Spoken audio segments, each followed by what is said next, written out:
I'm not sure if my camera's doing good, but ooh, it is beautiful. Hey, listen, I want to update you guys. Anybody who has a child and their child has any type of issues that's identified like ADH, ADD, um, probably a health condition where they might have one lung, one kidney, any type of health issue that will reflect mentally, emotionally, and physically. And these children are born premature. Take the time to dial 1-800-772-1213. That's the number for Social Security. Apply for Social Security benefits. If a parent is getting SSD and they have a minor child, that child can also get SSD as well as SSI. They will balance the income. It's beautiful. And the reason that I'm saying this to you is that a lot of people do not know these resources. They do not know if their children are qualified or eligible for it. Yes, they are. Yes, they are. So if you are a citizen, and I can't even say that no more, but if you are a citizen and you have a citizen minor child, or you have a child that's a citizen and they're attending school and they're having services like an IEP, it could be for speech, it could be for a one-on-one, it could be for learning, it could be in a special ed class. No matter what, if they have an IEP and that IEP is something that they need to have to continue their education and to strengthen their education, take the time, parents, and it does go by income qualification. So some people might make a certain amount of money that might disqualify them from getting SSD for their children. Whew. Sorry, y'all, this hill is a lot. But if you have foster care children, you do get a special stipend for them. So you may have to increase your stipend for them. I think I'm going the right way. I'm walking up the hill, y'all. This is a small hill. So right here is a car place. This is Nissan of Staten Island. This place be so packed with cars getting repairs, getting service. So that's a nice place over there. That's a cemetery over there. But over here in this community, it is so quiet and beautiful. Yeah, I was just talking to a young lady, and the reason that I'm making this conversation so important is because a lot of times people don't know.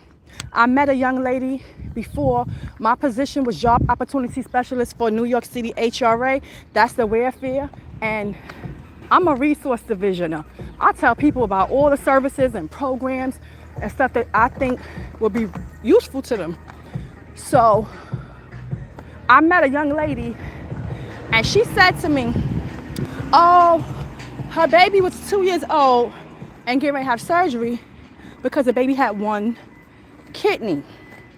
So I asked her, I said, well, do you get social service, like SSI for the baby? She was like, no. SSI? What's SSI? See, people don't tell people resources and stuff, and it's not a big promotion to go around and say, oh, if you got a child with any type of disability, you can apply for SSI. The number I gave you, 1-800-772-1213, is global for all the federal agencies in the 50 states, or 51, whatever you want to call it. I will say to you, if you got a child and they get an IEP, don't be embarrassed. That extra money can help with programs. It can help with, if you got a child with ADD, they mess their clothes up all the time. Clothes is costly. You gotta buy them clothes. It helps with your rent. I would say take the time to learn how to apply. You could go online at ssa.gov and put a claim in for a child. Or you could go online at the number I gave you at 1-800-772-1213. Or you can go to your local Social Security office and inquire and apply there.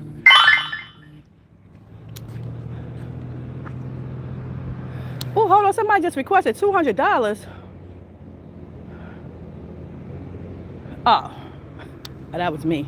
But that's a very, very important entity. I would tell people to take the time to invest. Even if you have a disability for yourself and you don't have income, take the time to go and apply for Social Security, SSI. That money can help you live. If you live in public housing, it can be budgeted against your rent, 30%, and you'll be able to have some money. So if you have any type of issue, and my main focus is talking about the children. Ladies and gentlemen, nobody wants to acknowledge if they kid, oh, my child don't listen, they don't sit still. Nobody wants to get left back 4 and 5 times because they got behavior problems or the teacher feel like they're not ready to go ahead. You got to advocate for your children. I'm sorry, y'all, I'm walking past a little bush. You have to advocate for your children, and you have to make sure that you understand things that you need in place for your kids. Because if you don't advocate for your babies, who will? Real talk. Nobody's gonna do it. So if you have the resources and the information, do it. People don't know, and nobody's telling them. When you leave the hospitals, you might have a social worker to help you. If your child is born premature, born with any issues, go and apply. You never know the outcome. And I think a child will get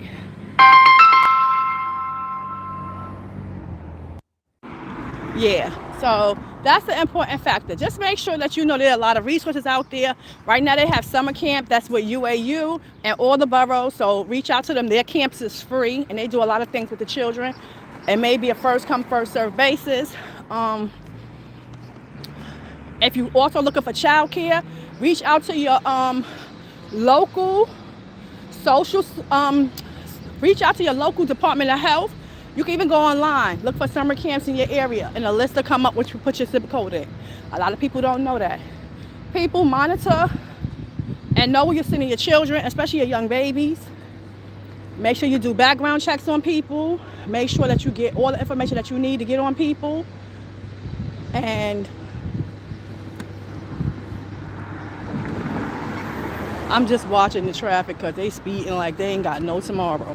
But make sure that you know you invest in knowing where you're sending your children to. Don't send them someplace just because, oh, it's free, oh, they pay for it, and you don't know the area or the people.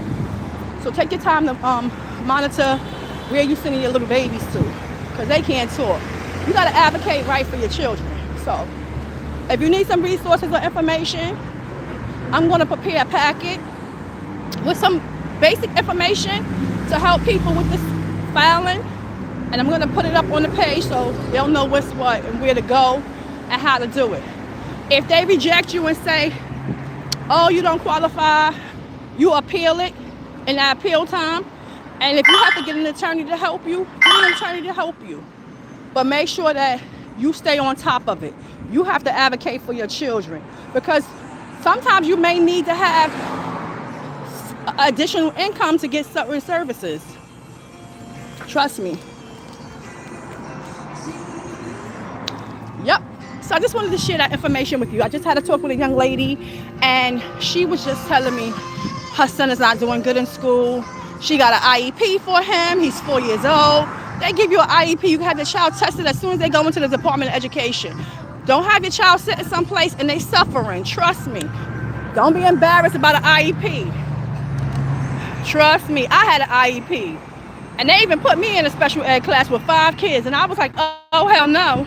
I had to advocate for myself, where my mom had to come in and step in and advocate for me. I don't belong in here. I only had resources because I chose to keep it. And at the time, when I had the class, it was in PS 46 in Brooklyn. And when I was in that school, I was in resources, and it helped me with math, reading, and I elevated. And I chose to keep those services. You do get an option because sometimes you pass the tests.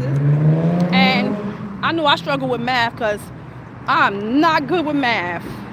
I can do it, but when you come to algebra, I can read the first sentence, and that is it. I can't go beyond that. So Trust me, when I say any extra help for people was really resourceful and useful at the time. There were people who were struggling and they cried and said, I wish my mom and my dad would have got me services because I really needed the help. No child wants to be sitting back suffering. I got my kids IEPs and I didn't get no money for them because I had income. So be mindful. When you work, that do based upon your income. I couldn't qualify because of my income.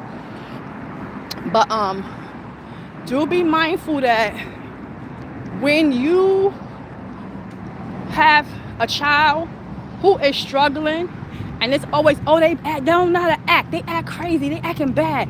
And they getting those reports and stuff. They can't sit still. They can't listen. They can't focus. Get them evaluated in the school system.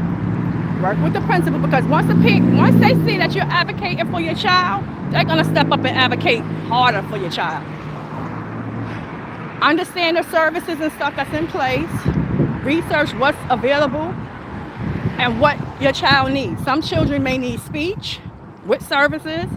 Some people may need smaller class settings, one-on-ones, and there's nothing wrong with that. What's wrong is a parent not giving a hoot and not getting those services. Got a state giving money. Don't be embarrassed. I heard parents tell me, oh, that's embarrassing. I have a college graduate. I have one in college, another one in college. I'm getting ready to get my doctoral degree. And trust me, an IEP ain't stop us. It just helped us. So just take the time to do what you got to do and invest in your children's education, and make sure that if they need any type of services, that you investigate, you research. The same way y'all Google something on the phone and y'all look up all this good stuff on YouTube. YouTube got everything. Google, when you Google something, everything pop up. And just say, my child has special behavior problems, and what can I do? They'll tell you the step by step. So it's a process. It takes time. Nothing happens overnight. But the best thing is you can get your kids some help. And you got to understand the 3, 6, 90-day wait when you're applying for these services. So that's a good investment. Anyway, have a great day, and I hope you guys enjoy your Sunday. Hey!